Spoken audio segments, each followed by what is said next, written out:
Madam আপনার নামটা কি? সুস্মিতা নিয়োগী। কি কষ্ট নিয়ে স্যারের কাছে এসেছিলেন? প্রচণ্ড পায়ে যন্ত্রণা, হাঁটুতে যন্ত্রণা, ডান হাঁটুতে। তো মানে প্রায় মানে মাসখানেক নয়, মাস 6-এর বেশি এই ভুগছিলাম এই হাঁটু যন্ত্রণা নিয়ে। তো তারপর এই স্যারের কাছে আসলাম। তো সেই ওষুধ খেয়েছিলাম, কিন্তু খাওয়ার পর ভালো ছিলাম, বেশ ব্যথা অনেকটাই কমে গিয়েছিল। কতদিন ভালো ছিলেন? ভালো করে তাও ভালো ছিলাম, মানে 3-4 মাস তো ভালো ছিল। এসেছিলেন কবে? মে মাসে? আমি মে মাসে। এবার একবারই ওষুধ নিয়ে গেছিলাম। ও, এতদিন আপনি ভালো ছিলেন? এতদিন মানে কি, এই ধরুন মাস 2-1 ধরে আবার ব্যথাটা শুরু হয়। ওষুধটা আর আমার নিতে আসা হয়, মানে ওই একবারই ওষুধ খেয়েছিলেন, তাও সেই একবারের ওষুধেই আপনি এতটা ভালো ছিলেন? ভালো ছিলাম। স্যার এবার আপনি বলুন।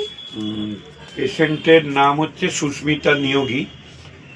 আজকাল যেটা হচ্ছে এটা অস্টিওআর্থ্রাইটিস মনে হয়, কিন্তু আগে ওনাকে পরীক্ষা সব করানোর ব্যাপার আজকাল আসে, যেমন RA factor, anti CCP antibody, NA factor, CRP, MRI of the right knee, HLA-B27, sugar.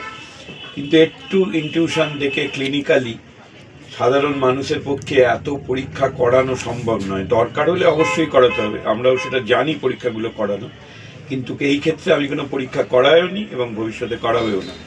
বলবার কথা হচ্ছে এত দিনের হাঁটুর ব্যথা, এবং এটা রুট কিন্তু হিস্টেরেক্টমি হওয়ার পরে কিছুটা, এটা আমার ডায়াগনোসিস, মানে কিউটেরাস কেটে বাদ দেওয়ার পরে এই ব্যথাটা শুরু হয়।